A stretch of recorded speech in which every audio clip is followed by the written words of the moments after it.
All right, I'm back. Hooray! Thank God. Start of a big week on the Real Kyper and Bourne Show. We're live on Sportsnet 360, 590 The Fan in Toronto, streaming always on Sportsnet Plus. Catch us on Spotify, Apple Podcasts, and YouTube. If you cannot catch us live, Nick Kypreos, Justin Bourne, Sam McKee, Jake the Snake Schultz, Double A, Andrew Adams. Yep. Wow. Yep. Not a typo. No, because I walked in there today to hand in the original lineup, and it was him sitting there, and he said Derek called in literally 10 minutes ago, so I had the chance to change. I like that you have to say it with extreme caution. Andrew Adams? I like to keep you on your toes, guys, you know? We got a terrific 2 hours. Garry Galley will join us at the top of the hour, and Kirk Muller, who took out the torch Yeah. last night Cool. in an electric night in Montreal. Oh, my God. First building that's ever been loud? I God. will say it's a tough scene online. It's like, the Montreal building loud for a playoff game. Here's 5,000 words. It's like, yeah, shocker. Shocker, they like it there. 4 unanswered goals and not a commanding lead in the series, but I think emotionally people are feeling it right now. Tough to imagine a world where they get beat 3 straight here, isn't it? They look really good. They look really good. Surprised how good they look versus Sabres. In the meantime, what do you got for me in Leafland? I mean, what do you got? You've been away. You heard anything? Wow, my daughter graduated this past weekend. Got a chance to hang out with her. Not too much Leaf talk in South Carolina. No? I got to be honest with Hey, you. how was the graduation? I went to one in was Florida good. for my cousin. Yeah. A lot of pomp and circumstance. How was it there? It's a big deal. yeah. It's a big deal. I couldn't even tell you, like, my sister's graduation. Like, I think I got mailed a diploma. And then my cousin, another Nick Kypreos, stole my credit. What did you high graduate school. from exactly? High school. High Okay. school. Yeah. Let's just be Dr. clear Norman here. Bethune, George Vanier. I got a lot of high school behind me. Just making But sure. not a big deal. Okay. Graduating. Yeah, that's awesome. Any recognizes down there? University. Anybody like, hey, Nick, I love the show? Any of them? Well, I got to be honest with you. Like, Okay. so we're in this auditorium. There's about 10,000 people, and like the campus is sick. I would put this auditorium that they play, Clemson plays basketball in, Yeah. probably up against half the NBA's league for like a facility. Okay. Not probably, shy about 8,000 people, but Yeah. still it's phenomenal. I mean, that's awesome. So just prior to that morning, my wife's like, you don't pay attention to me. I say, I pay attention to you. I do pay attention to you. So sure enough, before the ceremony starts, they honor like the military, and I wasn't paying attention. Oh, no. And they said, for those of you that have served, please stand up. And I'm thinking I'm standing up and applauding all the people in the military. And now I got like everybody like looking at me and applauding. You stood up and And took a round I of took a applause. round for service, and now I'm cooked. I'm cooked because the moment it's over, people come up to me and Thank you. they're asking me, where I served, and now I'm like, there's no going back.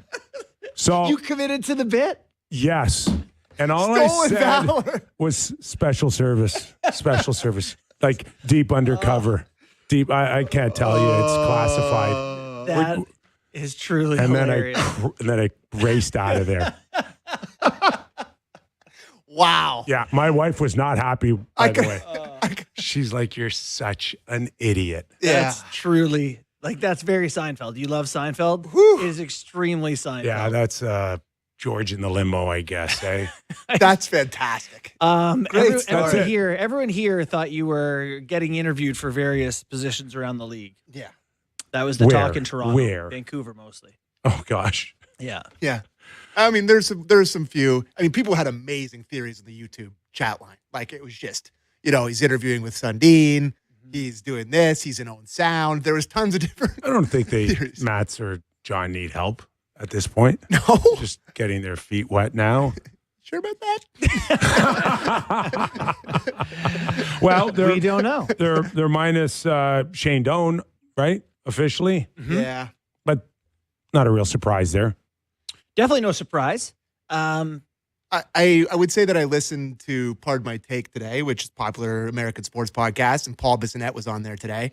And if you're interested in the sort of the backstory between Chaika and Shane Doan, there definitely is one. He explained it. He went through it. Some of his sort of rationale for cutting out the lease. But, like, there is a bit of a backstory with those two. And I don't know what the actual facts are, but there's some stuff there. I wasn't paying complete attention, but Biz. No way. Biz. Sorry, Corporal. Yeah. What was that? Yeah, thank you. Biz is no longer like cheering for the Leafs. Yeah, he's out on the lease. He's done. Yes. And for personal reasons, because it's tied into Shane Doan. Yes. And Shane Doan, when Chaika took over the Coyotes, when he was, 26, right? And Doan was near the last of his career, and he had a bad year, and he didn't know if he was going to play anymore, but he didn't know what was going to happen. And basically, Chaika told him that he's not going to be part of it anymore. And then, as a big Mr. Arizona, you know how popular it is there. Yeah. That was taken the wrong way. A lot of people in the league, a lot of people didn't love that. So that was a big part of the reason that Biz quit on them, and sort of the context for the Chaika-Doan sort of relationship. Yeah, I think a lot of people thought Doan should have been kind of tossed if you want to play fourth line for $1 million. Yeah. Year-end swan song contract. Yeah. Chaika is an analytics guy, and that was supposed to be more cutthroat and not good enough. So, I mean, you can sit on either side of that. I think there's a fair case to be made that Doan wasn't coming off some electric season, putting up huge numbers where you had to have him. So, but I do appreciate the respect owed. And so, yeah, there's both sides of that. Yeah. Keep him in the org if you want in for, a front role or front office role. A guy back then and at 26, 27, be interesting to know if he could go back and do it all over again, whether or not it would be worth it to him just to say, okay, it's not like I'm making decisions now for a Stanley Cup championship run here. Mm-hmm. Totally. Yep. Adding him on as a 13th forward, hey, I may play a 40, 50, 60 games. We'll see how injuries goes. But or how about special advisor to the GM or someone who knows the market, has been around, some way to keep him involved in Arizona hockey. Right. And Pierre LeBrun, who tweeted about the Shane Doan thing, said that his contract with the Leafs was done on June 30th. Yeah. So, I mean, it's just kind of like letting that one expire. I think Chaika showing up here. I think we all kind of knew the writing on the wall for Shane. And it Doan. Seems like Doan is probably the one who's like, I'm not going to work for him and whatever. His name's been in the hat for other GM jobs, so he's probably going to, maybe catch on somebody elsewhere and move his way up. And just last thing from Chaika's perspective, I know he's not doing that for a Stanley Cup, but it's his first crack at being a GM. I get him being like, I need to put the best team on the ice possible. Ownership's not looking to spend money on extra front office roles. Tough to know where to sit on this one. Either way, Doan is no longer here. So I guess one of the big questions that was at, I don't know how much Chaika we want to do here. We haven't talked about the first overall pick really, other than you coming on for 20 minutes. But how much of that is a worry for you in terms of Chaika and relationships with other general managers? Yeah, it's not nothing. Okay. But you don't want to overplay it as well. All right. Everybody's got a job to do. There's 31 other general managers, and if you're not thinking about your own team first, like I don't know how many teams are in a position to go, you know what? Yeah, you could have something that could help me, but I don't like you, so I'm going to go shopping elsewhere. And if that has ever happened, I don't think, that's a failing. Like if Craig Conroy really wouldn't trade with Brad Treliving the last few years because Calgary didn't want to deal with him, I mean, what are you doing? You're hurting your own hockey club, particularly if you see how some of the trades played out from Tree's end.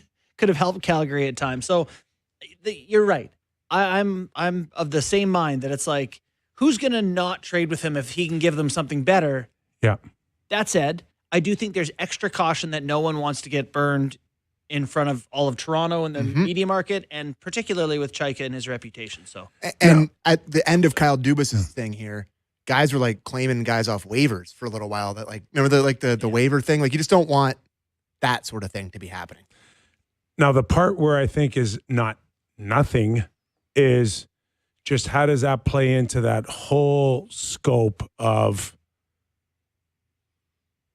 being a Toronto Maple Leaf? And are you now looking from afar, and I'll use Radish as an example, a pending UFA. Mm-hmm. And it just seemed not too long ago, you'd instantly go, hey, Toronto boy, he's coming home. Mm-hmm. Yeah, that's done. We got the huge advantage. Mm-hmm. We got the hometown, and everybody knows how special it is to be a Toronto Maple Leaf. Not getting that feeling right now. Well, isn't that the Matt's area? Like, isn't Matt's job as the front office dude to keep that alive? Yeah, but you're not doing it in 2 weeks, and you're not doing it in 2 months. And Is it gone? Prior to them getting hired, was it gone?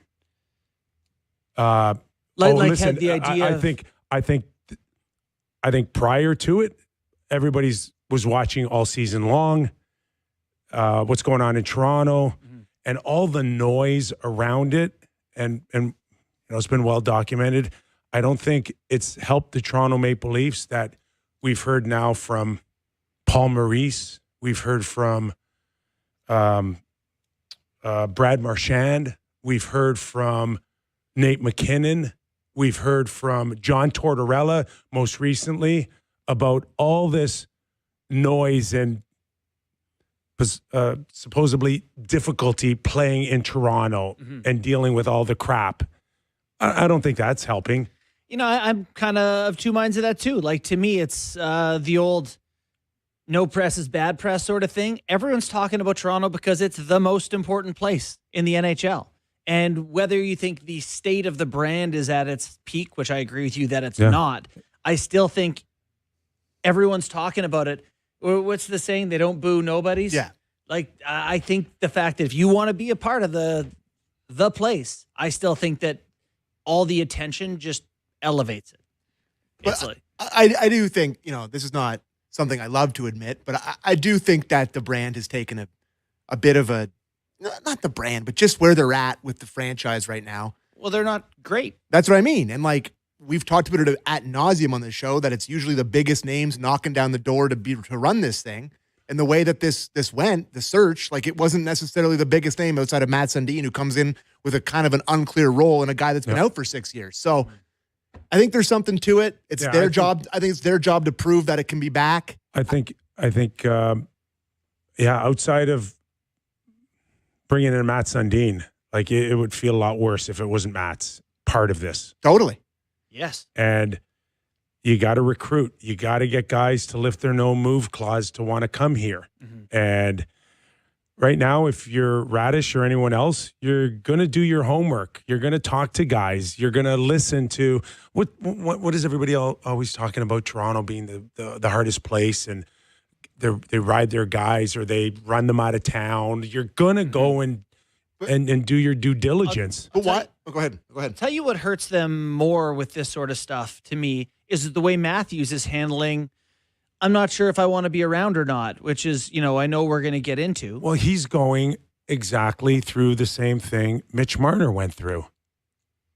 Well, hold on. Let me finish my point. Yeah. You clearly want to take that in a different direction. No, take it in your direction first. If you're Darren Radish, you're looking at the Leafs and being like, are they going to be good? I want to go somewhere to compete. And that involves having Auston Matthews there. Am I going to sign? And then Matthews says he wants out. And I'm going, you're right. So then all of a sudden it hurts the team's chances of getting the good players before you had the chance to get the good players. 100%. So think about Radish, okay?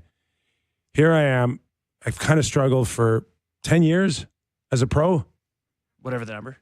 He's 30. 30 years old. I have a career year, right? What did I end up with? 20 goals, 20 goals, 60, 70 points. Yeah. And I look around the room and I'm getting dishes all day long from Kucherov, one of the best players on the planet. Mm-hmm. And what am I going up there to? To your point, who's going to be there? And if I sign this $6 or $7 million contract, whatever, and I'm now back to a little bit of the old Radish, but I'm getting killed up there. Mm-hmm. I'm getting annihilated. Yeah, you want to make sure there's good players. You know that. There. Totally. And that's what he needs to now think about and start piecing all together the pros and cons of do I want to sign with the Toronto Maple Leafs? For sure. So if you're Matthews and you genuinely want to be in Toronto and you just want it to be better, you want to make sure you get good guys, you've already undercut the process because there's no certainty for guys coming up here that you're going to be here. Now, you could say that if you're trading Matthews, you're going to get a bunch of assets for him anyway, and those guys could have that. That's but not I think, helping Radish. No, it's not helping Darren Radish. And it ain't helping Willie, and it ain't helping Morgan Riley. Yeah. And that's to my earlier point on why it's not nothing, because you're not sure right now. There's not enough time for Mats and John Chaika. And the first overall pick, it makes a lot of people feel good about having something to hang their hat on. Mm-hmm. But I assure you, Auston Matthews doesn't care. No, that's absolutely not true. Doesn't care about the first rounder overall. Doesn't care that they have a good player coming? It's not going to help him in the next 2 years. The first overall pick won't help him in the next 2 years. Not to win a Stanley Cup. Not to win a Stanley Cup. It's not. It's, hey, you may strike lightning and get Celebrini in a year, but probably not. But what team is he going to go to that has $13 million in cap space or whatever, is just going to go there and he's going to have a great chance to win the Stanley Cup? Where's he going to go? Florida? San Jose. So they're Utah. and they're going to win the Stanley Cup. There's no guarantees. Well, no, I know, but guarantees. That's what I'm getting at. But you want to pick a team that's trending up. Sure. And that's where he wants to be. But that's where first overall pick helps you trend up. Yeah, and then next year there isn't one, and then the year after there isn't one. I know. I know they don't have their own, but yeah, they have full complement of draft picks the next 2 years. Yeah. So I think I think all of this is BS if he just wants out.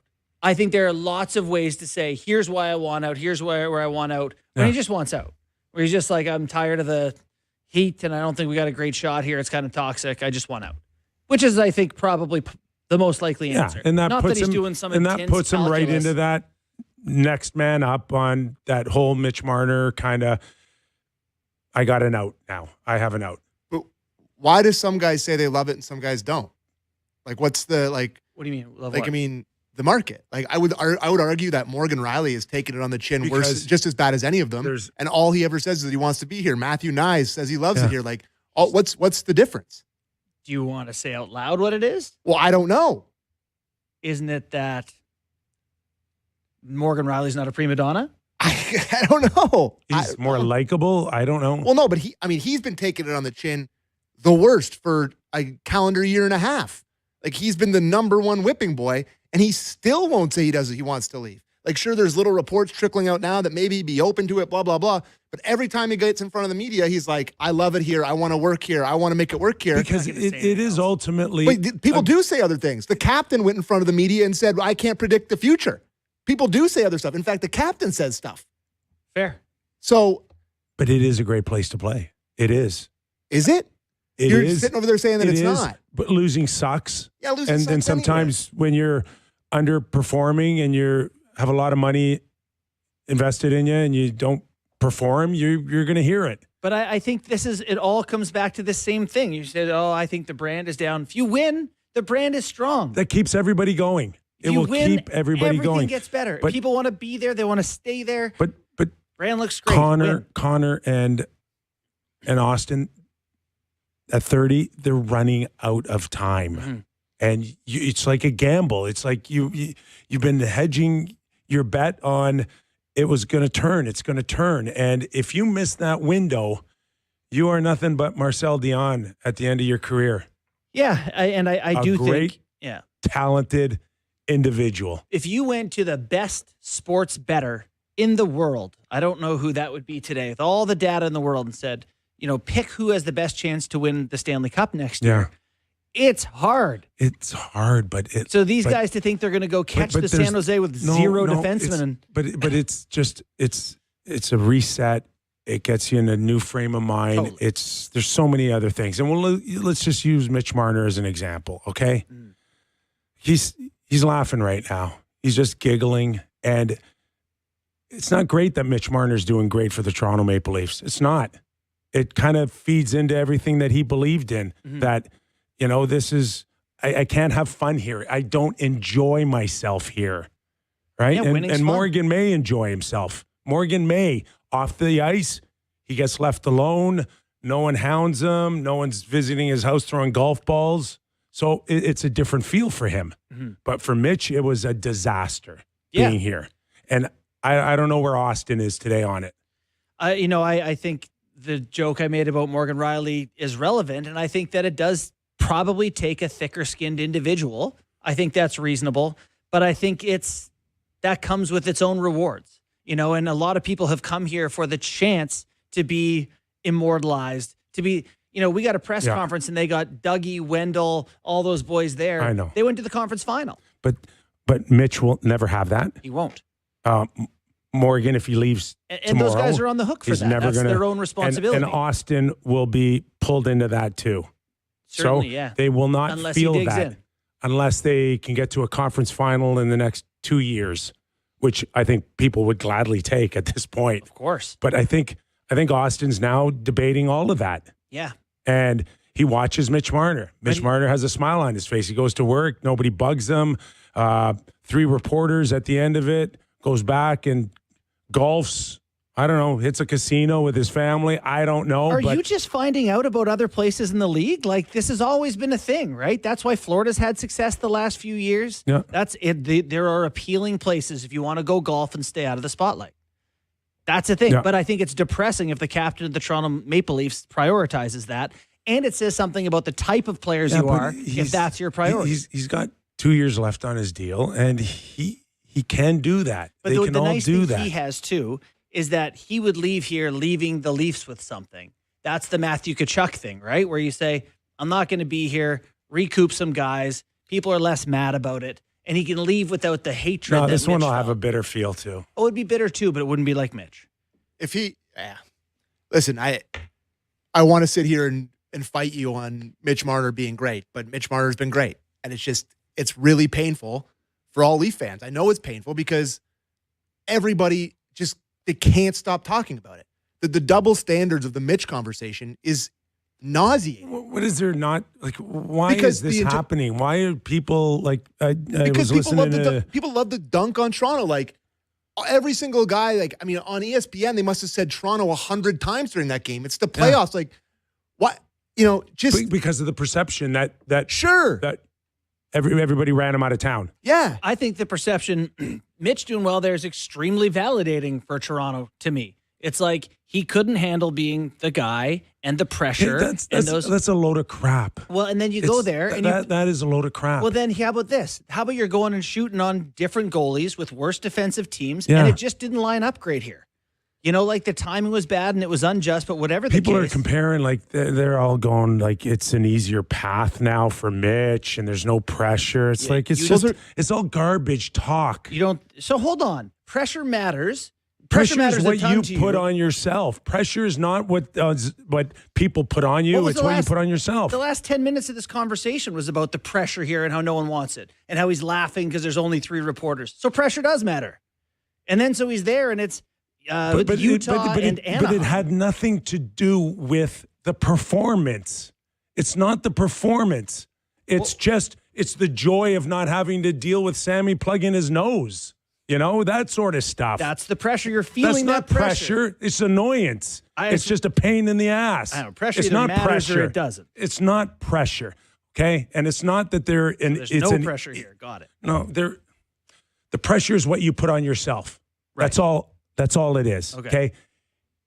They had a big run where they played the best teams in the NHL. Yeah. For 4 years? Tampa, Florida, Boston, and they didn't get the Flyers, which was a joke series with Carolina, right?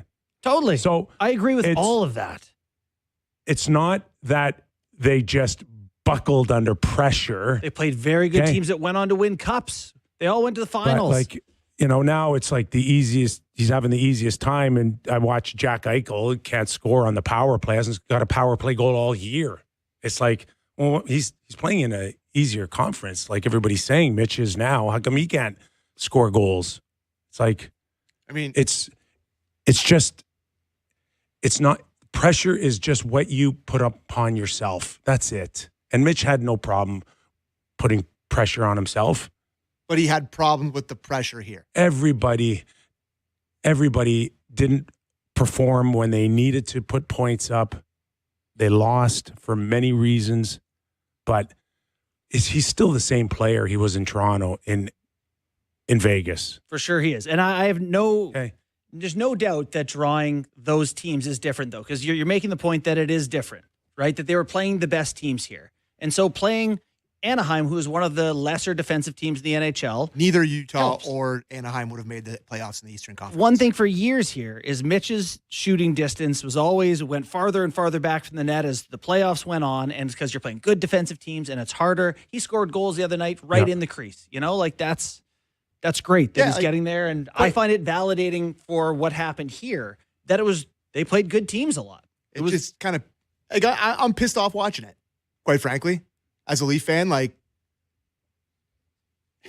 was that? I would have liked to see his first career playoff. There, it just it wasn't. Kipper, it wasn't. The production wasn't there. The moments weren't there. There were no moments.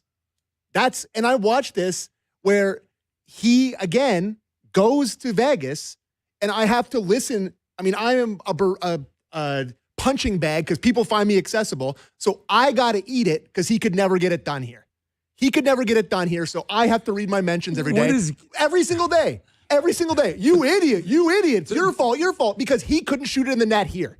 That's what I have to deal with every single day. Couldn't shoot it in the net. And Willie No, but they didn't leave, Kip. They didn't turn down the biggest contract in the history of the Leafs to stay.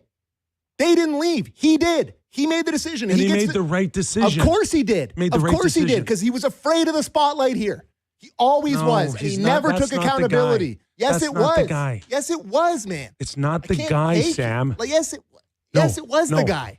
He won a Memorial Cup. Yeah, okay? Great. He went and So did Taylor Hall. He went back to back. And he performed at the Olympics. He performed at Four Nations. Those were big moments, Sam. Yeah, I understand that. And now he's performing again. It just didn't materialize in Toronto for all of them. In the most important games that the most people were watching at the biggest times, it was bagels, Kip. It was bagels for all of them, Sam. I understand, but why does it expose or excuse him? I don't understand. It doesn't excuse him. Well, you are excusing him. You're saying not. It's all them. I'm saying it's a load of crap that people are finding reasons why he was great here, not here. He was great here. Yeah, great until it was the biggest games and it was bagels. And I'm not going to get everybody. He's awesome. And Leaf fans by the way, Habs on their way to the conference final. Freddie Anderson, best goalie in the playoffs. And now the reality is we are staring down the barrel of a Mitch Marner Conn Smythe. That is a real conversation. If they didn't get the first overall pick, I'm not showing up today. I don't know, man. It sucks for Leaf fans. It's just another thing that they have to eat. I don't think it's helping with that narrative for Leafs. That's all. Well, it's just the good news is there's no pressure for these guys here. So whoever wants to come here, we can convince them that it's not actually pressure unless it's self-applied. Unless you don't play in the biggest moments, as Sammy said, and then we're going to get you. Well, why should we not want that? Why, as a fan, at the most important times, should I not want the second highest paid guy on the team to have big moments for the team? Yeah. What's his biggest Leaf moment? I got nothing. Blocking the shot in front of the Bruins? I don't know, man. I didn't want to come in here to scream about Mitch Marner. There's no big moments in the playoffs. Tavares' goal that won the one round.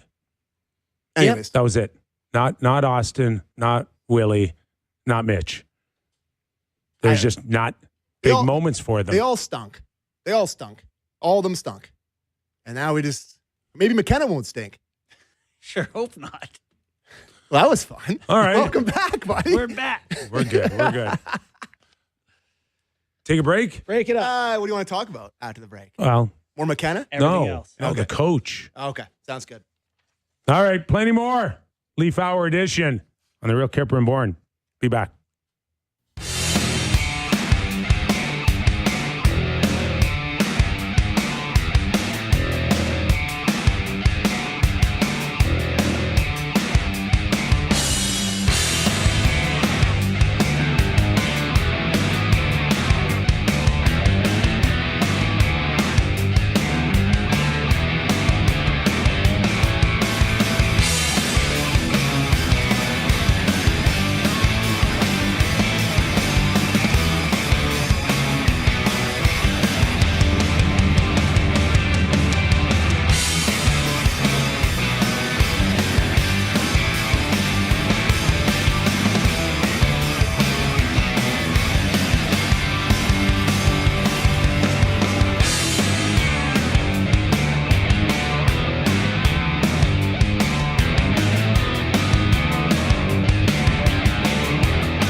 Welcome back to the program. Nick Kypreos, Justin Bourne, Semi.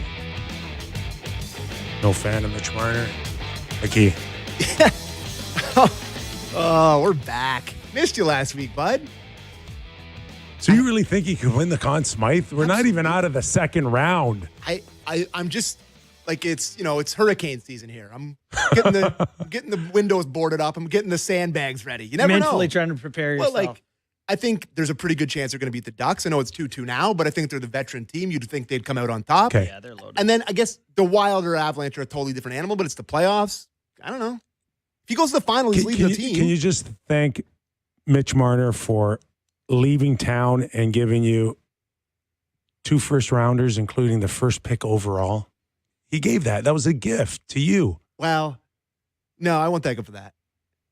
I'll thank Brad Living for There's no chance if he stays, they get first overall pick. Well, here's the thing. He leaves. You're not wrong that in He the alternate gifts- timelines, He gifts. the Leafs are worse off probably Sammy. if he stays. I will say I actually want to thank Brad Living. Made an unbelievable trade. Brandon Carlo and McKenna for Minton. A banger trade, man. It's a great trade. Right? Way to go, Brad. Now, Treliving's back, baby. I don't know if we did this while you were still here or not. I don't think so. But in our little trust tree here, it's just the 3 of us in the studio. Everybody no one else, mute, please. Yeah. Mute. There's almost no doubt that they're better off for the next X years. They do a Matthews deal soon. Totally. Which brings me back to my original point. Rebuilds pick you. You don't pick them. Everybody's like, retool or rebuild. Yeah. It's like, no, it'll sort itself out. And it will let you know. But everyone is saying, when I say that you don't have your own picks for the next 2 years, so you can't be bad. And that is very true. There's no point in losing games. It doesn't help you.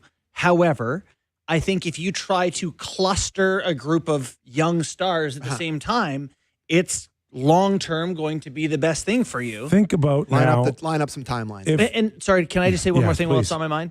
It's better that you do it before the draft and the deadline so you can start that process sooner rather than wait till you're past those things, then do it later. It's like a Band-Aid thing. I don't like your timing, though. I don't like if Austin says tomorrow I want out. Mm-hmm. You don't want to race into something and then look back and go, ugh. It may take a few months to trade Austin. I just feel like How many places do you think he'd go? 1 maybe. you really think San Jose, eh? I don't know. I'm just telling you. We're not worried about Michael Misa around here? He's got the ability to pick 1. Is my point. Mm-hmm. So but maybe I don't think 2 that's or 3. Yeah, I was gonna say I don't think you let that happen. Say we're gonna need a few, or you're just not gonna get traded. But there's no world where Austin gets to kind of hang out here and just hold his hat while we find him a trade. He's got 2 years though. I know. And Kip, they messed up with the Willie Nylander negotiations years ago. We all agree that Dubas should have dug in on that one, showed everyone else that I'm not going to break, that this is, I feel like this is important, that they don't just go, oh, you want out? Let's do Owen Tippett in a second. I think you kind of have to say, sorry, until we find something worthwhile, we can't do this. Utah? But I'd like, if I'm every other team out there, I LA? offer something worthwhile to get them. Utah? LA? San Jose? Philly? I like Utah. Chicago? He won't go to Chicago. No? No. Okay. Can't win there. So 4. You got another? You better say another one. Dallas. What do they got, though? Thomas Harley? What do they got? In terms of what coming back, that would appeal to the Leafs? I just see those other teams. Nobody's breaking up their best core guy to trade for Austin. It has to be The youth. The young. youth. It has to be their 21, 22-year-olds at the most. Yeah, I'm most into Utah's Yes. Iginla, Yes. Desnoyers. Correct. No one has ever said Correct. that word but me And now if you in this room, and I if just you keep put- rolling the dice. I really appreciate it. if you put 3 or 4 of those guys Desnoyers. around McKenna or Yeah, Chase Reed or right. one of them, You got the start of Yeah. something with Nyes, with Yeah. Cowan. but you got to suck up. You're going to be kind of bad for 3 or 4 years. What do you think? I don't know about that. Any indication on what they're going to do with the first pick, Kip? We talked about it a week ago. None right now. Would your inclination be to just take McKenna? What would No. you do if you're the Leafs? Okay. This terrifies music. I'd find 2 or 3 grade A prospects and maybe move down. Yeah, I'm not into that. You just tell me why. McKenna is, for me, going to need 2 or 3 years to be a player. I think he's might be a little tough next year for him. Okay. I think just physically, he won't be able to kind of I think hang in next there. year he's like a 50-point guy sort of thing as he gets it sorted. Listen, there's no doubt that I'm not informed enough on all these kids to have a very strong opinion, but from what I read and know and people I talk to, The Swede could play heavier yeah. next year. But why are you drafting? Stenberg. Why are you drafting first overall for next year? I'm just using it as a comparison. That's what I mean. But Right. like, if you're taking McKenna, I don't think you're like, oh, we need him to be great next year. You're hoping his career Is is really good, yeah. and that he turns out to be a great player, as opposed to being like, we need him to be good next year. I don't know. I think Stenberg's going to be a top 6 centerman, Okay. right? And the other one's a winger, Sam. Well, He's so a is winger. Stenberg's a winger. Stenberg's a winger. He's not. He can't play center. Well, Books thinks that he could play, but he does play wing. Yeah. Thinks that he could play center, I think was how he put it. Malhotra's the top sort of center prospect. Yeah. Well, maybe you move down to take him. It just feel like in this league, you just got to have these elite guys. You figure it all out, but if you can't put the puck in the net, like They McKenna did. They could did be elite for 10 years, right? Yeah, and you Matthews, just Marner, said yourself. Nylander, and And how did it look without elite? Did you enjoy it with less elite? No, I'll tell you. No, it was fun at times during the regular season. for off the ice, it was a lot of fun. You Right. just have to have these guys. You need one of the guys that you can't trade for, can't get. If McKenna is going to be a 130-point guy at some point in his career or something, the idea of bypassing him because you weren't sure that the first year he was going to be physically ready. There's just so much risk in passing on him. So much risk. Rube? Yeah. So what? A couple of weeks ago, I said I kind of threw out. There's a chance that Berube could stick around, and Might have even been longer than that. 3 weeks, Yeah. a month, Yeah. and you gave me a look like I've seldom seen. Like maybe about like a Marner conversation, like in that sort of. Not going to lie. But a lot of people Don't are love it. coming to the conclusion he ain't going anywhere. So you are definitive on this. I'm not definitive on it. Well, you just said he ain't going anywhere. I said it's looking like he ain't going anywhere. Just got to make Okay. sure here. Like, you're telling me now they haven't met, they haven't talked. That's still coming. I know there's a few reports. I think they out maybe there. met this weekend potentially. I don't know. All these clandestine I meetings. gotta I don't think know. they have some idea long before the past few days I got to on whether he's believe. staying or not. Do you think the opinion of Matthews and Nylander, the guys they claim to want to keep, has input, has influence on that decision? It wouldn't surprise me one bit. Because I don't think they've talked to those guys in any formal sense yet, have they? Matthews, anyway? I'm sure they've talked to him, obviously. You never go to those guys and giving them the impression of Your opinion will sway this? yes, that your voice matters here, or you're gonna sway me or be a deciding factor. You never want to go there. What you want to do is that you want to at least have some idea on, hey, Austin, we may be bringing Craig back next year as a coach. And in his head, he's going, Utah, is there LA, is there Philly, any Dallas. is that going to cause a problem for you? Is there any issues there that we should know about? Yeah. And that's when the guy goes, nope, or yep. Mm-hmm. So you're John Chaika, and your job has been to present the information. This is the why he was hired. Data-centric, want to be able to explain why you're making the decisions you're making. I can play Keith Pelly here or the board or whoever. Go ahead and explain to me your decision to move forward with the coach. What's going on? I dropped my phone. I think when I was standing up. It's going I was crazy over there. Special services. Special service. So you want me to convince you why I want to keep Craig Berube? Explain to me using evidence. Because I don't want to hire a new coach right away. I don't want to. Why is that? Because this team's not ready now for my guy. I'll buy time with Brad Treliving's So you're telling guy. me that you need a couple years to stockpile before you're ready to turn on the try to win. If it this is the way it works. If it goes sour quickly, I'm blaming him. Yes. And I'm going to blame the guy that hired him before that, and then I go and get my fresh guy. But I don't want to get my fresh guy in right away. Essentially, you enter the GM job with 2 bulletproof vests. Yes. And you get to choose when you take them off. And you don't want to take the first one off in the first month. Correct. Okay. You've convinced me as a person, not as your boss.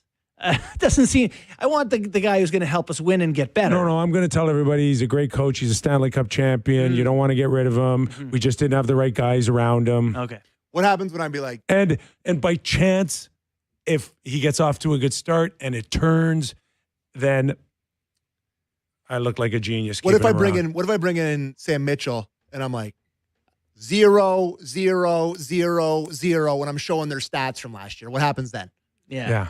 Last, we need the data set. Where did they finish again? We Okay, need- dead last. Yeah, we need better guys. It's crazy. We need better players. Yeah. So you are proposing you turn him into Charlie Montoyo, the Jays manager who is here while they sort of acquired players, and then when they're ready to win. I'm not suggesting that he fibs on, his experiences in the military. Isn't that what happened? Isn't that what you did? No.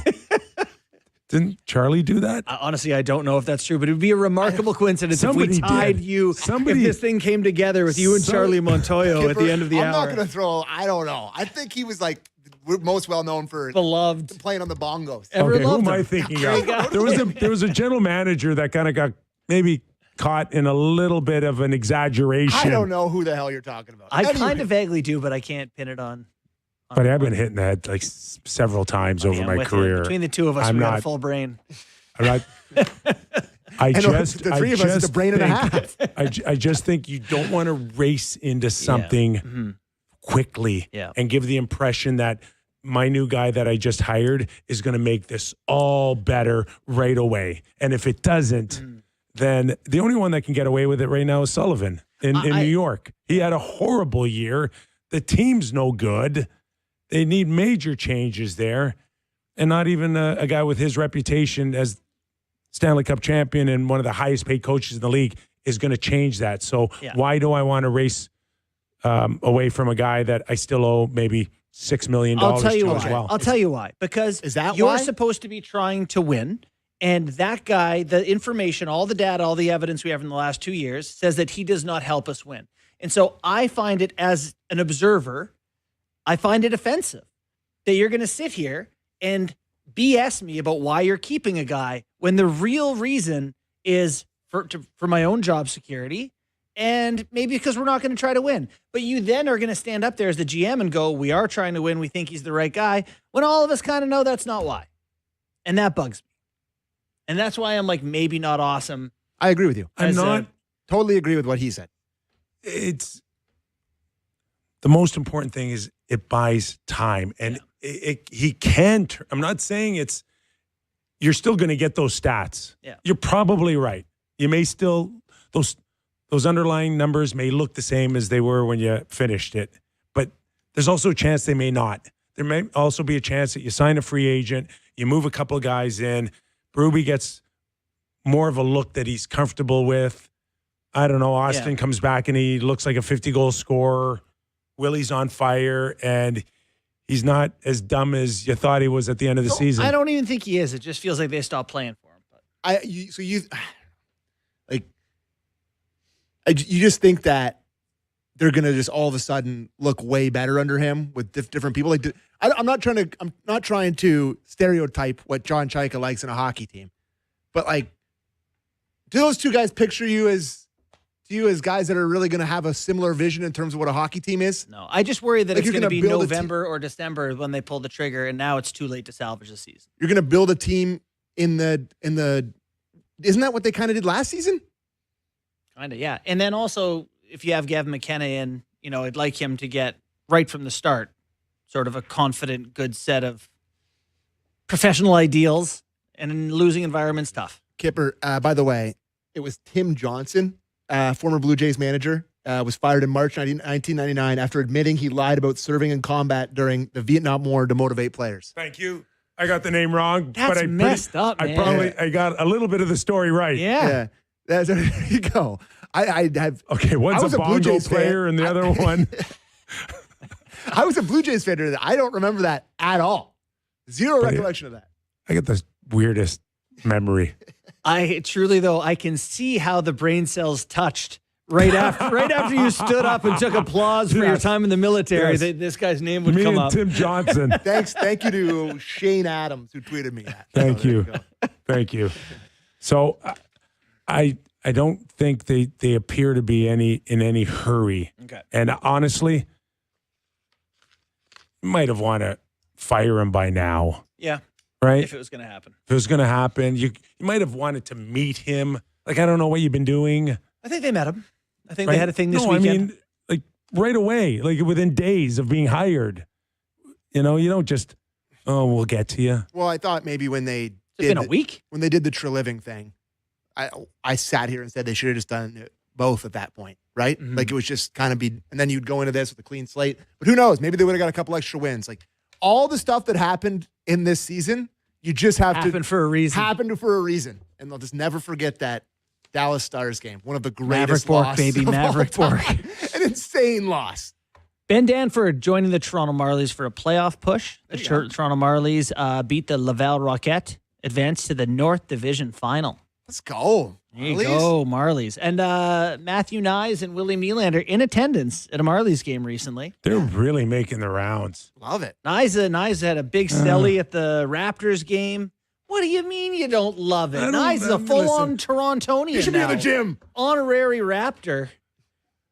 Yeah. What a celebration. I'm watching the Philadelphia Flyers the day after they get eliminated, 4 straight. Yeah. Like partying with the Philadelphia Phillies. I'm like, maybe you just want to just sit in a quiet room amongst yourselves and It's just over. talk about. You can't go back and play better. It's over. Who cares what you do after that?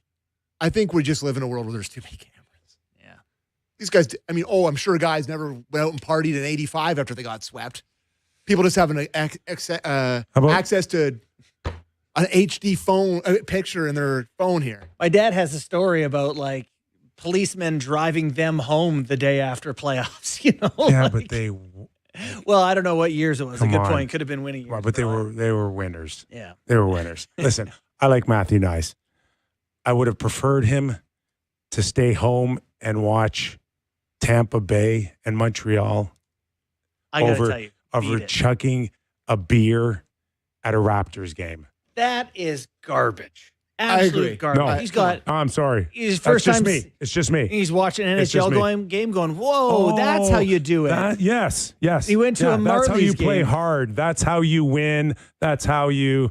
No interest in. This is but definitely I'm a gonna go generational divide here. chuck a beer, right? Chug it, not chuck it. If he chucked it, it'd be a problem. But chugging it, chug is fine. Chugged.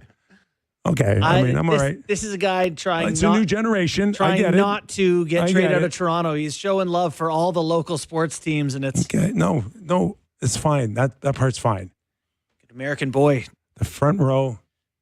Go. Yeah. Okay. So Josh You never Allen drank doing in the Josh, summer, though. Josh Allen doing it's fine. They lost in heartbreaking fashion.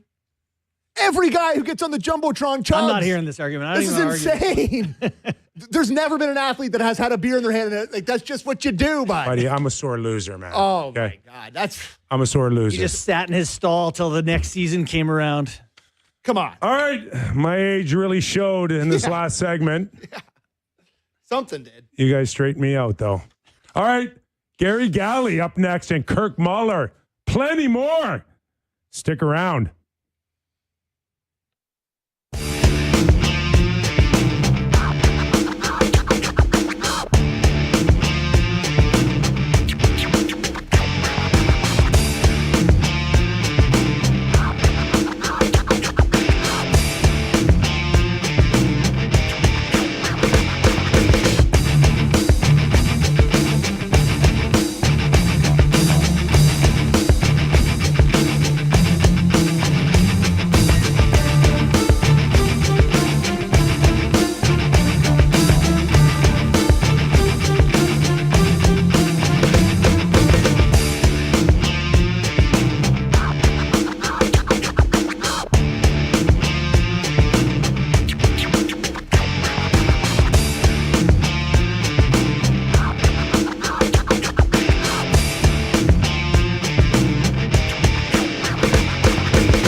All right, let's get her going. Coast to coast. It's the Real Kyper and Bourne Show.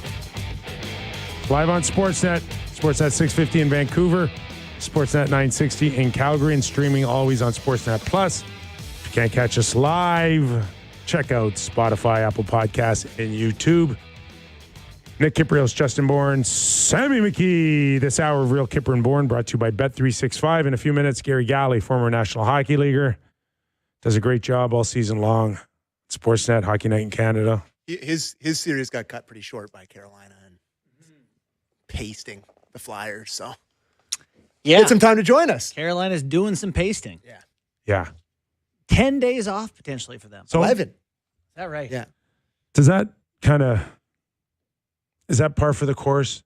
First round, always shot out of a cannon. Second round, Are you talking about the NHL yes, in general? the NHL in general. I kind of think you're bang on. I think there's a lot of, hey, we got these great matchups in round 1 and round 2. I don't know. I still think we got to go back to just 1v8. Yeah, I think you'd rather have the Have the better teams move on. I think you'd rather have the better series closer to the championship series as Totally. opposed to the start of it being really Like, good. we're and then- without the Dallas Stars in round 2. but we're watching the Flyers get swept. Right. Flyers feel really good about getting swept in the They second love round. their year. They love it. What a They year were for them. So happy to just get it over with in the second round and Totally. and Beat the Penguins in a playoff series. Nobody expected us. No. And everything looks better, right? They got young guys that are going to be better. Like they made the playoffs, beat Pittsburgh. They just They got See you their later. goalie. Thank you. Thank you, Vladar. Vladar. Yeah, sure. That's the He's goalie. fine. Maybe. I mean, I don't want to be this guy, but like, could you see them not being in the playoffs next year? Yeah. Sure. 100%. Like, I don't know. They had a good year. I don't know. Some good players.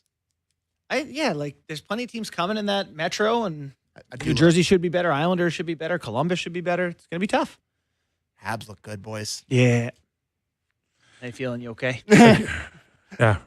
Cole Caulfield Really good. was fascinating, I thought, last night. He had some real frustration. He missed that bunny on the doorstep. He got smashed too just before his goal. Yeah. And he just He- kept getting chances. Stuck He with has it. no problem getting into the areas, the dirty areas. Not the biggest guy in the world, and he gets bounced around a little bit. Yeah. But he finds, here it is right here. Look at Hudson on this play. And he goes right back Ding, ding. right back into the area. I mean, you could have put that one home there, Kip. Yeah, but Hey, you don't gotta- you gotta undersell get how there, tough that shot Sammy. is. That's in You his gotta- feet. You got to get there. Yeah, a lot of for guys sure. this time of year kind of shy away from that area. Right after he shanked that one on the back door. How? That, Oh, go ahead. I was just saying that this is no gimme, this puck that comes inside his feet. He has to pull his stick in, and it's He's missed a couple in his feet. Man, boys. Well, it is in the middle of his Lane stance, Hudson though. dances the whole Middle team, of and his Cole's stance. got That's not easy. Cole. Hudson for me was the best player on the ice last night. I thought he was Just dances. just unbelievable. Head up, seeing everything. I just can't believe there's so many teams that passed on it. How do you get a guy like that in the second round? It's unbelievable, man. I don't know. And it's crazy, too, because Buffalo's supposed to have the D that are going to make all the difference for them, and Hudson looks like the best one.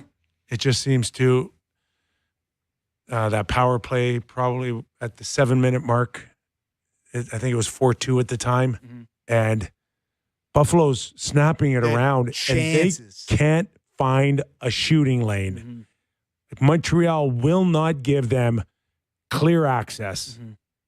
And then if you try it through the seams, there's Goulet to poke the puck out. Love Goulet. And then Malenstein is basically Oh, like, my if God. we can't find a seam, I'm creating a rip. Oh my And he just went 1995. That was just like, that was a 2-minute minor. Is that what it ended That's up being? the world. Did you say got his money's worth? Is He got a $3,000 fine, got a 2-minute minor. I mean, that is the ultimate money's Bargain. worth situation. that is a blue light special at Kmart or whatever it was back in the day? I can't believe how hard he hit him. Like that was as bad I- a run as you're going to see.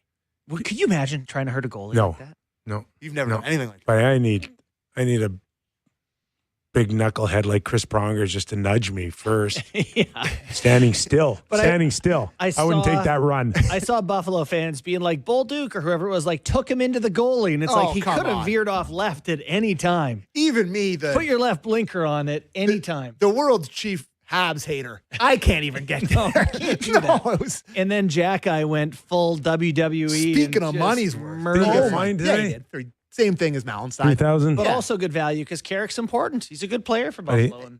And Do you think it was like could have been suspended? I thought it was. No. Nah, me neither. No. But Listen, if it was a Leaf, it would have been that's a lifetime money. ban. I didn't like it. Well spent. Lifetime ban for a Leaf, but yeah, good No, fine for him. Lifetime ban. That's where you it's perfect. Now you're under their skin. They got to come back and do something to you.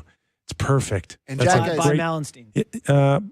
No, not so much Mallenstein, but maybe Jack Eye, Yeah. right? Like you get that last shot in on a guy like Yeah. Carrick too. They got to answer that next game. I'm He's a not tough- sure. He's He's the a toughest tough guy. guy. He's the toughest guy. He's in the toughest series. guy. So I'm not sure that the Montreal Canadiens can't win the Stanley Cup. Like they have every piece where you're like, yeah, they got guys who can defend. They got guys who can, body slam guys. It's their foot soldiers too, Yeah. right? All of a Down sudden, the lineup, you got Doc and Newhook and all these guys and they're chipping putting the in. puck in the net, and they're buzzing like crazy. Anderson had a great first series. I don't know if he's been. And they asked got a back goalie that we'll ask Kirk Muller, but kind of feeling a little bit Patrick Wash. He's got the confidence. That's No, for no, sure. it feels just because like he's a rookie and he plays for the Habs. And he's You're doing not even awesome in the halfway playoffs. through, and it could go sour. But up until He was now, chirping Buffalo's bench. he's got some magic going for him. He's just a goofy goalie. I like that he's got some real confident personality. They are believing in him, and a guy that we believe in all the time, Garry Galley, joins us. Gals, what's going on, my friend? Hey, getting some reps. We're the sweep crew. We go in, we sweep it up, and we leave. It's in and out.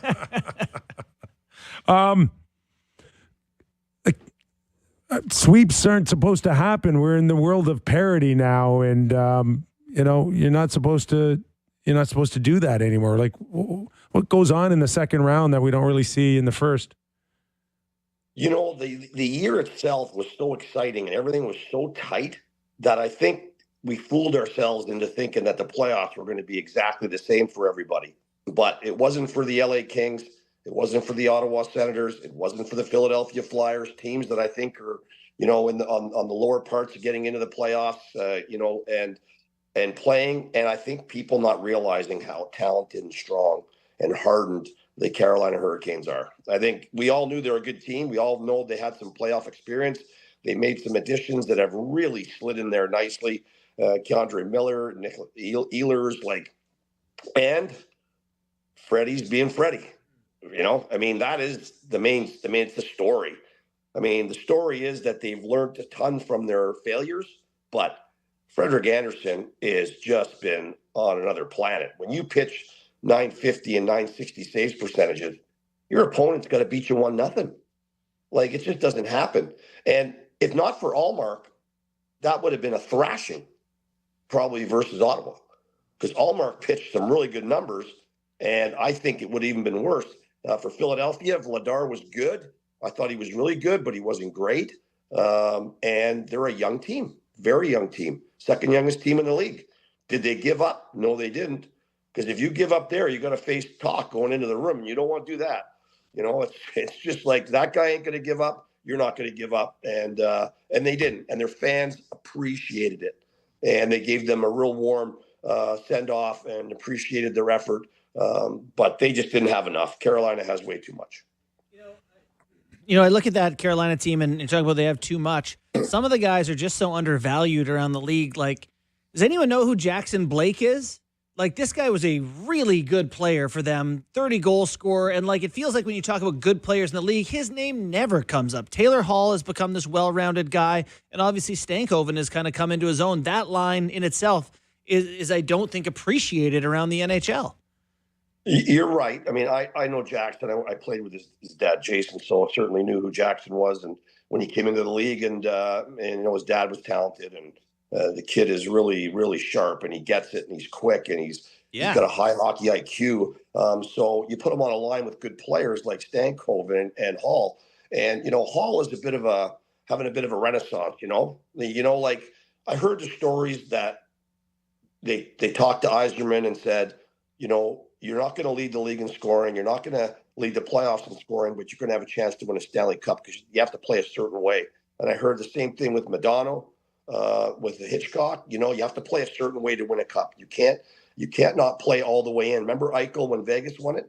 the 200-foot game. Mm-hmm. You know, he figured it out. Smart guy, figured it out really quick. And I would say the same thing for Taylor Hall. He's figured out that if he wants to win a Stanley Cup, and he's a big part of it, he could be a big part of it, he has to encapsulate what that means. And that means full contact every shift. That means going into the dirty areas, be hard to play against, be productive, be a good leader. I mean, he's doing all of those things, which is really fun to see. But when I left that second series, guys, I think a lot of people don't realize how good their D are. Yeah.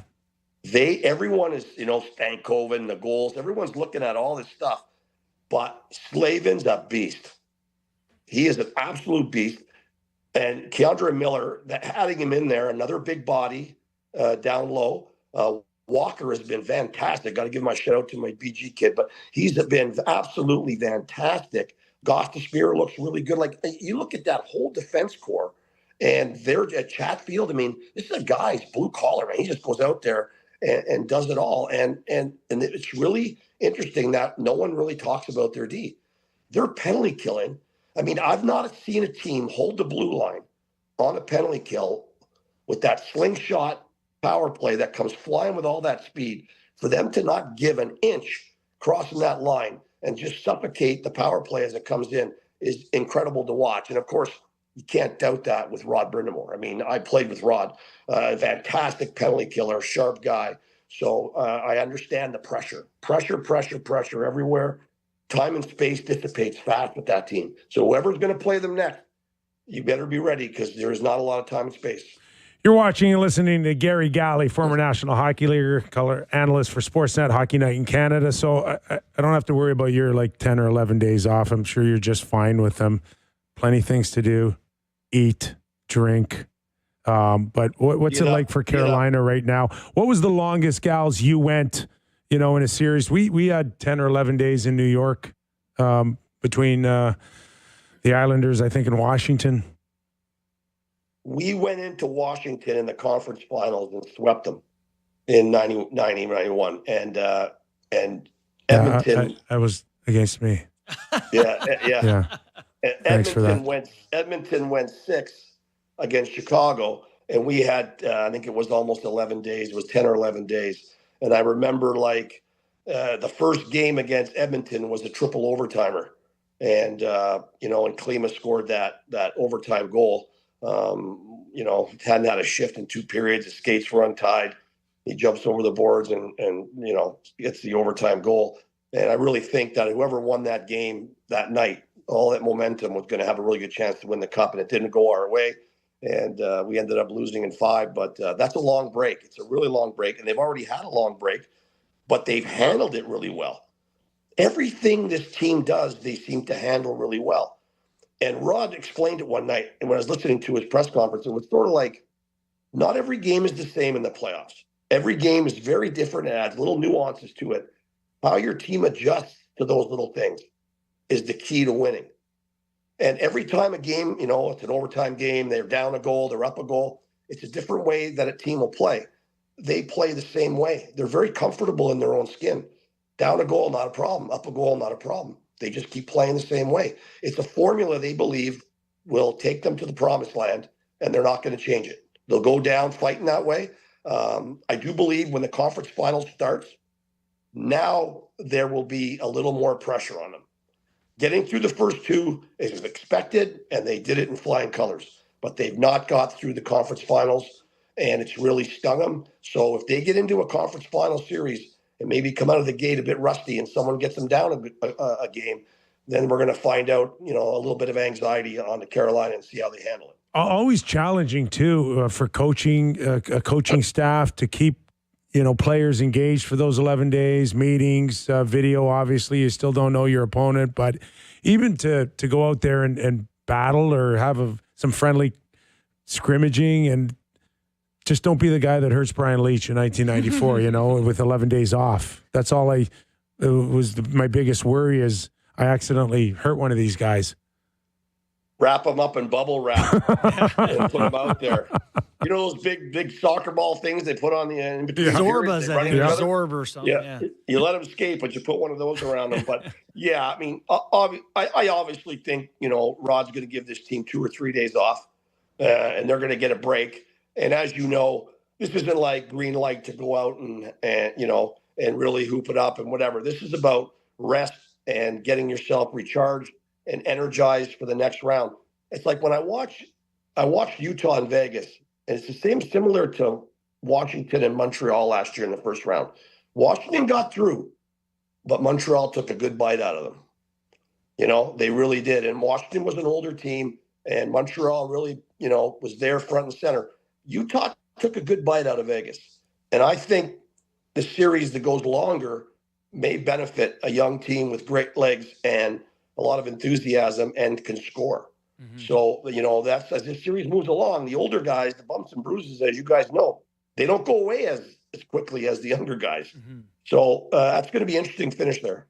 I'm curious to see who has the best chance to beat Carolina if they get there. Obviously, Montreal up quite a bit in this series. I mean, what are your thoughts on the Habs so far and what they could potentially do to a Hurricanes team?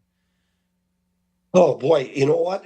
Both those teams offer up a challenge. I think more of a challenge than Ottawa and Philadelphia offered. I think there's more meat on the bone there from 1 through 4 lines.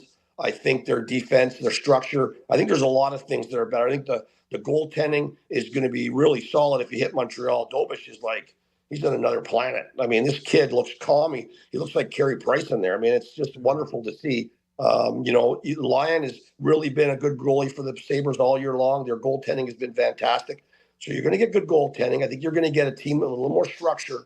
And I think a team that's been firing on all cylinders in these playoffs and knowing the feeling of winning and losing and making adjustments to change things around.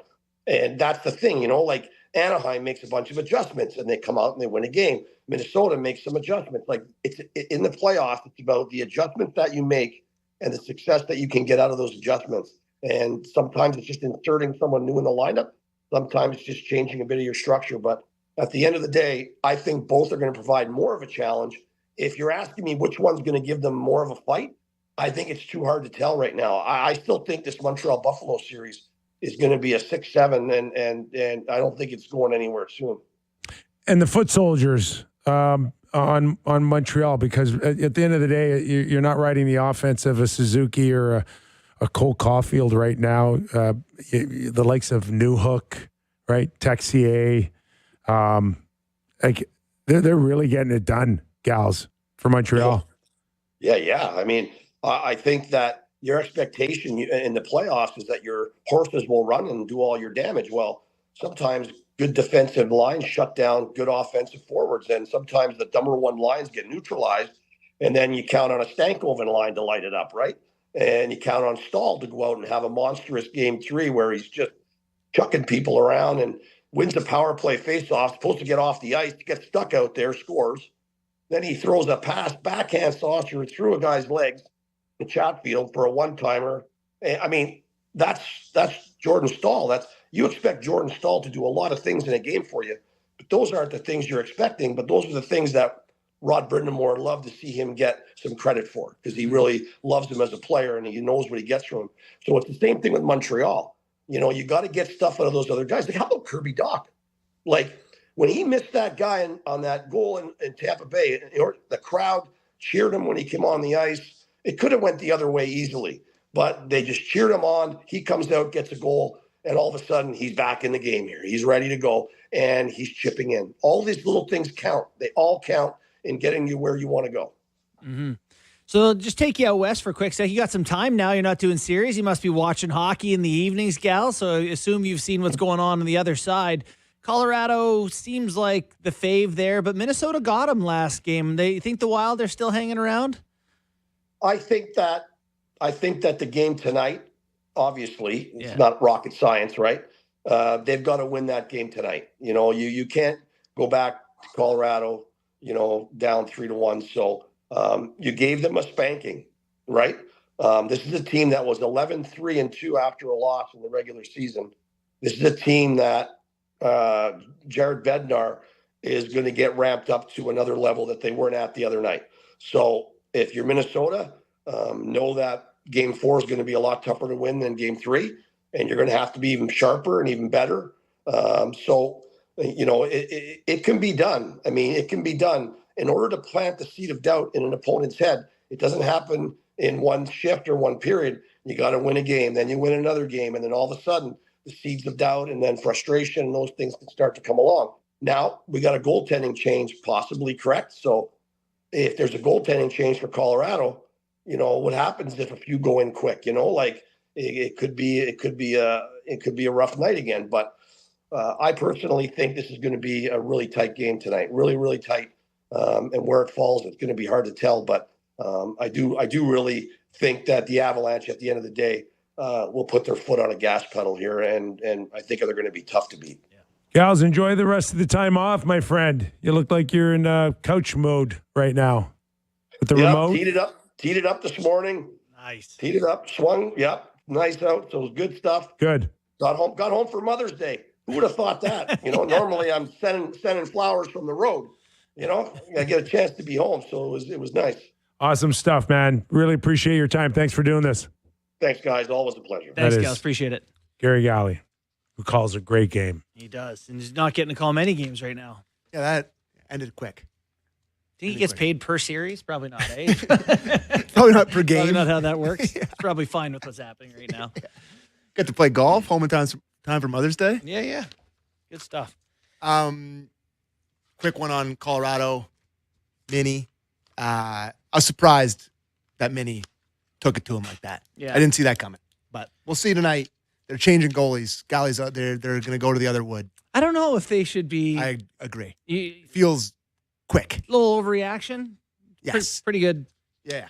There's something to be said, though, that you've gone all season long and you've kind of relied on both of them. Right. You've got to, there's a whole energy behind it. If you do not believe in your second guy, I think it hurts the ball club. Well, and I think I saw someone say, well, he hasn't played in a month. And it's like, well, if you don't put him in now, then, when you need him in the third round or something, it's going to be longer. Like, get him in, get him involved. He's been involved all year. Well, is that the same conversation for Lyon?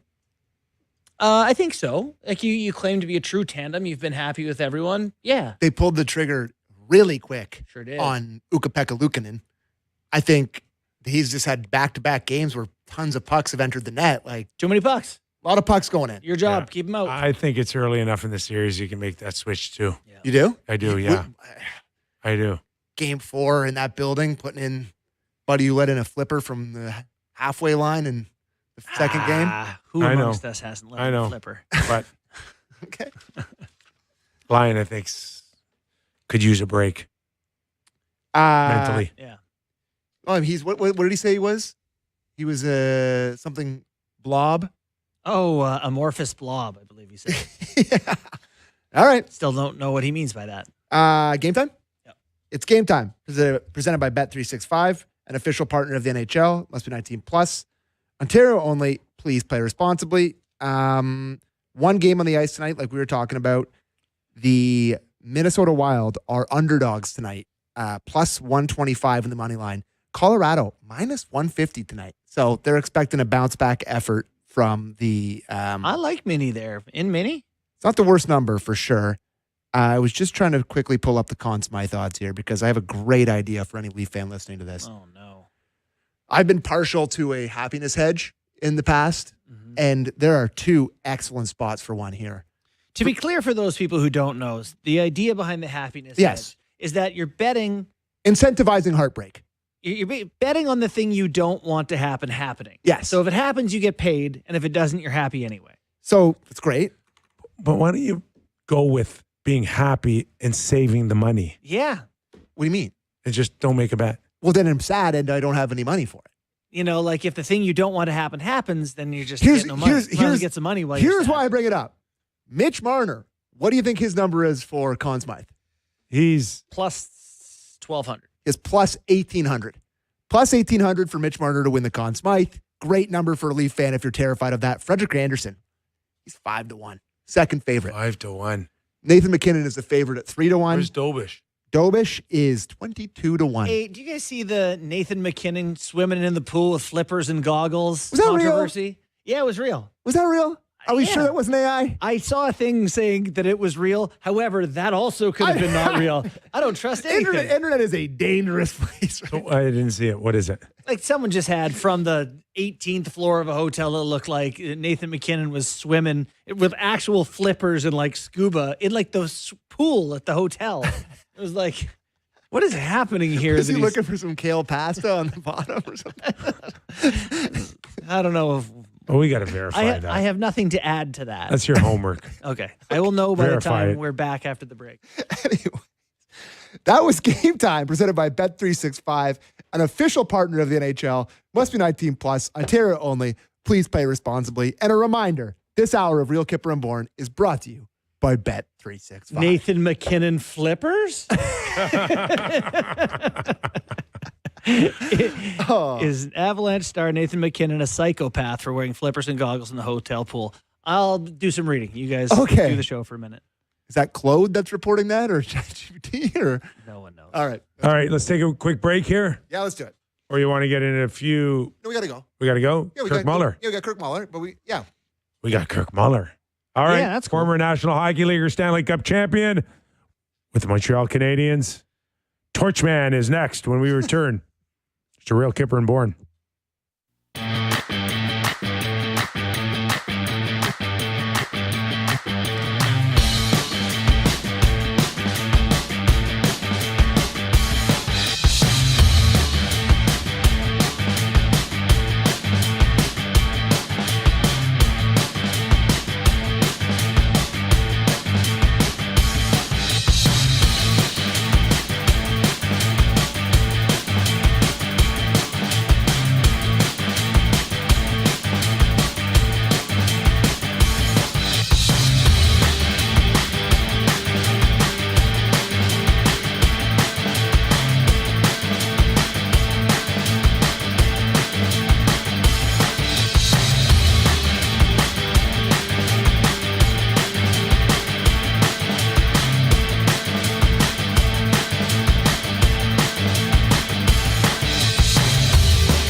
Welcome back to the program. Nick Kypreos, Justin Bourne, Sammy McKee.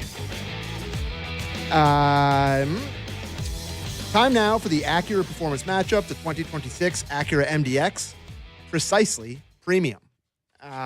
Looking at the only game on tap tonight makes me sad. We're in one game a night territory. Yeah. It always just happens so fast. It does. Quinn Hughes has 39 points in 39 games played in the playoffs.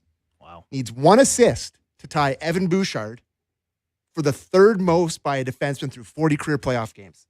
Brian Leach and Bobby Orr share the lead with 35. Jeez, that is some list. Pretty good. Brian Leach and Bobby Orr, two good players. Nathan McKinnon can tie Nikita Kucherov, Leon Draisaitl, and Sidney Crosby, all with 6 for third most 5-game playoff point streaks amongst active players. The others are Mikko Rantanen, Evgeny Malkin, as you would probably imagine. And the last thing I'll bring up in this game tonight, Kirill Kaprizov can become the third fastest player outside of North America to 20 playoff goals. The only others to reach that plateau in less than 35 games are Ovi and Yari Curry. So some good company as well there. So wow, should be a good one tonight. Colorado is switching goaltenders for this game tonight. One of the Woods going to the other Wood, so it's going to be a good one. Watch it on Sportsnet and CBC tonight 8 p.m., at I 8 think? p.m. Yeah. Okay, we can handle No, that. it's one game territory. I know starts at 8 p.m. that truly starts to feel... Anyways, sad. that was the Acura Performance Matchup, the 2026 Acura MDX Precisely Premium. Okay, let's go right into Kirk Muller. Yeah. Stanley Cup champion, former Montreal Canadien, and torch carrier of last night. Molly, I'm not sure if it was a Leslie Nelson movie, Police Squad, or The Naked Gun, where he accidentally falls and he torches the whole curtains and the whole room's on fire. That didn't run by your mind at all, that you trip and set the place blazing? Did it? It was windy out. I started outside. Oh, really? I was worried about the torch burning out before I even Got a went in Bic there. lighter to get it going again. The Bic lighter. Yeah, exactly. What was that like? What would you ever compare anything like that to? As you've taken many warm-ups during the Stanley Cup playoffs in that city, but what did that feel like? Kipper, you know what? Honestly, it was epic. I mean, I felt like a gladiator going out into the Coliseum, but a friendlier crowd, you know. It was like, right there, I felt like a bride going out. And it was like I had 21,000 people at my wedding. It's like, they wanted me to go a certain pace, and I was like, the guy said, "Hey, will you move a little quicker?" I was like, So no, it was like right there where you see it, like you walk out right there, and all of a sudden you just start seeing the people and the lights and the noise, and it's just it was just like deafening, you know. And everyone in Montreal now wears a red a jersey, and it's just pure red. They got the towels flying in the air, and so loud. It was just emotionally. It was just, I can't explain it. It was just so exciting. that's awesome. That looked really cool. I'm sure you can't help but root for Montreal this year. Or do you like their chances? You like their makeup this year compared to some of the teams that you played on there? You know what they have that is the guys in Washington last year. We played them in the playoffs, and you could see it. And Kyper, you know this. It's you just have to go through it. You know, you have the young group of guys and the experience of the playoffs. Whether you go 1 round, 2 rounds, and you know, I think they learned a lot from last year, and they're carrying it into this year. But what I see is a really cohesive group. You know, they're playing for each other. You see Caulfield, you know, hasn't scored lately until last night, but you know, they're still feeding them passes. They're going, "We believe in you," and you know, you're seeing them stick up for each other, and it's a hard team not to cheer for, because they just look like a group that's playing for each other. It's all about the team, and it's all about timing. They're really coming together, and they're playing good hockey. And Molly, a goalie that they believe in, and we just had Garry Galley on earlier in the program, and he said, "Yeah, it feels like a Carey Price." And when you guys won in '93, you of course had Patrick Waugh, and just in terms of having a guy that kind of feels that something special is going on in net? Oh, yeah. And again, you know this. It like when you can play and not be afraid to make mistakes and because you got so much trust in your goaltender, it is amazing. I mean, it gives you so much more freedom. And just think of the star goalies like that. You just mentioned, like, Price when he was there, and Patrick that I had, an opportunity to play with, obviously, and Eddie Belfour in Dallas, where we went to the finals. Like, these guys, they give you that freedom, to, hey, I turn it over, man, you saved me, and trust me, that happened a lot of times to me. And but it gives you that comfort zone, and tight games in playoffs, 1-goal games, overtimes, and all that. You're like, you don't have to worry about that. You just play, and it brings out the confidence in any hockey team, and that's what's going on there with Montreal. What do you think of some of the rough stuff at the end of the game? Like, do you think there is some value in tone setting and this sort of like back and forth that happens when the score gets out of hand? Yeah, it's still a game of intimidation. Yeah. I mean, you know what? It's it's the biggest thing is discipline, and you pick your spots, and there's times when teams are playing, it's 5-on-5, you got nothing going, you're try to create a little havoc, try to create 4-on-4 hockey to open it up. So, it's sometimes it's calculated, and then later on in the game, it's sort of like, hey, we got to show that, we're in this fight. We're not going down. We might lose the game and all that. But again, it's emotion and all that. It's just the biggest thing is just key times. You got to know when to push the buttons. Go a little edgier, create some of that stuff, because these both teams. Hey, give Buffalo credit too. They've had a heck of a year, and this is going to be this series is not over. It's tight. They got a lot of good hockey players, and they're going to show that, hey, we're going to compete. Just it's two good hockey teams going at it right now. You're watching and listening to Kirk Muller, former National Hockey Leaguer, of course, Stanley Cup champion with the Montreal Canadiens. Mully, a lot of talk about pressure to perform this time of year. You certainly had the distinct pleasure of playing in top markets like both Montreal and Toronto.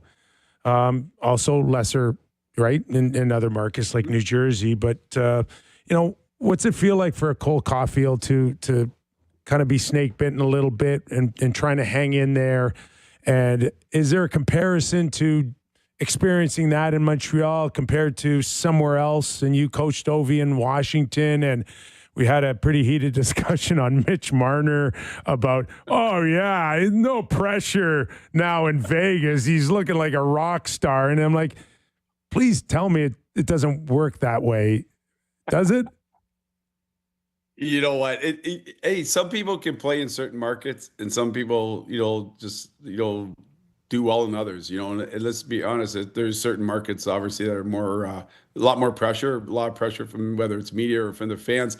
Great example was last night. I'm sitting there at the game, and you just know, let's just say the power play, and they've had meetings and they've talked about moving the puck around, and you see a lot of the power plays versus these diamonds these days, and you got to find it. You're really trying to find a 2-on-1 advantage somewhere, and then you also got to move the puck quick, all the scenarios that you talk about on a power play.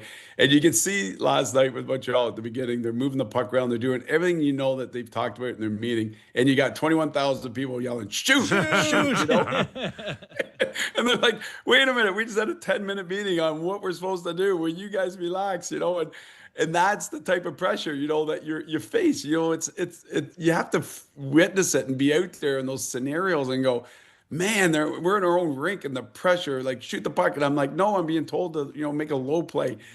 You just got to go through it. And it's a young team. He's a young player. I mean, I think early in my career in Jersey, my first couple of playoffs were, I wouldn't say the best, and all of a sudden you realize, hey, what am I doing? Just play the game. It's the same day, just the fans are louder, things get tightened up a little bit more. But at the end of the day, you got to trust, your preparation, your game plan, and just play the game. And he gets that one last night, and now you know how it works for goal scorers, right? He's probably going to get on a tear now, but it is a thing. It's the pressure of some of these markets and the fans and everything. Your expectations, rise and everything, and you just got to pull it back down and just be even keel and just play the game. So, Kirk, you've been with Washington, and have you been involved in the power play with Ovi there? Has that been part of your... I'm just curious because I genuinely want to know what it's like working with Ovi in the power play, because it's a unique animal, right? Yeah. You know what? I've never seen, like, I've been really fortunate, like, play with some players that can score goals like Brett Hull. I mean, coaching Tarasenko, just, thinking of players that have these, gifted, shots to be able to score goals. I've never seen a guy score goals where it comes off his stick like, and he lived in that one spot for so long. We all know the spot off the dot there, and you moved it around. But that where he's scored a lot of his goals now is moving around to different locations. He scored a lot of goals this year, quite honestly, around the net, and moving into that area. And he's a big body, and when he gets in there, he's hard to push off. So, he's adapted in that way. But again, the PKs have changed. Like I mentioned earlier, there's more diamonds. It's not the pressure in certain scenarios. So you got to adapt with the power plays as well. Is it a lot harder to score? I mean, we opened up the game in so many ways, Molly, in the last 20 years, and yet we're still kind of pulling teeth to find 50-goal scorers. Is it just the constant change of philosophy as a coaching staff to always be on the defense? Well, I think you look at, like, say, last night's game. I mean, it's all about pace and speed. Like, like I was sitting with Guy Carbonell last night. He goes, "You imagine when we won in '93, we were talking about how we could slow the game down, the hooking and the holding. Yeah. You know what I mean? Like we play LA in the finals. It's like, oh my God, you're playing against Wayne Gretzky. Like, what are we going to do?" And so the game was evolved that way. Now you look at it like last night's game. I mean, two teams that are really good at scoring on the rush. It's up and down hockey. It's what teams are taught is, today is taking time and space away. And, teams are really good with their sticks. There's less physical, contact hitting, but, they're just taught so much and so well these days on angles and sticks and taking time away. So guys have to make plays so fast. To me, a lot of it is that a lot of the guys today, they get skate, the game's fast and everything, but it's a matter of, can I make the plays as fast as the game has evolved? And I think it hasn't at all at some times, and that's where you see turnovers in that. But goaltending's the biggest. They're so good right now. They're so big. They're so athletic, and you see a lot of goals now. You see a lot of preaching. Instead of, it used to be like get in front of the net and getting and screening goalies, which is huge, and you can see it in this series. But the backdoor tap-ins, and Sidney Crosby is a great example. This is a big area. You see it in Buffalo's power play. They set a guy right to the post and stands there and looks for tap-ins, because right now you give a goalie the chance to see a puck straight on. Very, very hard opportunity to score on them these days. So I think it's the pace of the game. It's how well they're taught, and it's goaltending that's really created a tough to score goals. Yeah. So you've been coaching for 20 years now, a head coach, assistant, associate. Do you still love it? Is this you're going to do it again? Yeah, what's the story? What's going on? I'm digging. Give us the scoop. Yeah, you know what? I'm back in Kingston right now, so it's nice. I got back to the lake, and obviously earlier than hoping, but it is nice getting back here. And I'm just going to use May to sit back and evaluate some things. It's a lot of work. You got to have a lot of passion for it, and for that reason, I got to really sit here and go, hey, do I want to, commit all that energy and time and everything? And if at the end of the month I do, then great. If not, I think I'm very comfortable going, hey, I want to move on and, explore, other opportunities. And so I'm just really taking May to kind of kick back and just reflect on everything and, sounds awesome. And make some decisions later on. So we got Steve Alliquette on Tuesdays. We got Doug McLean on Fridays. You got an open spot. Wednesday, Thursdays. What do you like for your regular special teams analysis? Yeah. Hey, I'm around. You know what? I'm just kind of hanging out back here at the lake here. So it's, it's funny. Like 2 weeks ago, I was down in Washington, D.C., 5-minute walk to the monument and the White House and all that. That's basically where I lived. And now I'm out in the country. There you go. So it's like All a whole different lifestyle. Hey, On your way out of town, did Ovi, give you the little heads up? I'm coming back next year. He has not told anybody. Like his closest friends on the team, there is not one person that has like even said like I know but I can't say. He has really kept it tight. Would you guess he's coming back? My guess is he'll come back. There you go. That's my guess, but like I'm guessing. Yeah, well, we know. Yeah. We know. Molly, great catching up with you. All the best, whatever your future brings you, and happy to have you on anytime here, pal. Yeah, thanks for having me. Yeah, great to spend time with you guys and enjoy the show. So I'll be around. Okay, I'll give you guys sounds a call. good. Appreciate All that. right, Thanks guys. so much. That is a great Kirk Muller. I was a big fan. Good stuff. Yeah, Young buck. so many people big fans. Yeah, he's an awesome player. Great career. The right mix of like edge and talent, right? Like that kind of Owen Nolan-y type to me. So 1,349 regular season games, 127 playoff games, 69 points in 127 playoff games. Nice. Yeah, really good. he's a really nice. 10 goals. If I'm not they won the cup. mistaken, he was one of those kind of special underage guys. So he played junior A hockey at like 15. And he Always was been awesome. He was like, he's the first pick overall in any other year except the one with, I think, Mario Lemieux. Mario. That was his draft year, I think. Yeah, it was. What a top four for friends of the show. Mario Lemieux, Kirk Muller, Eddie O, and Ali Afraidy was the Is top that four. right? Yeah. All right, then we got to get Mario on. Yeah, good luck. Oh, yeah. Good luck. I'm trying to see if there's any other names in this draft. Oh, Not a bad draft. Gary Roberts is in that draft. Was he 12th? He was 12th And to you were Calgary. 13th? Oh, I was. I believe he wrote a book. You know how I know he was 12? How's that? I read it in the Toronto Sun the next day. Is that right? Yeah. That's the Ball only way came we up found 12? out. That's the way we found out. Yeah, nothing wrong with that. You know who leads that draft class in points? It's Mario not Lemieux. Mario Lemieux. The second guy was drafted in the 9th round. Luc Robitaille. Yeah, lucky. Yeah. Also, friend Lucky. of the show. Yeah.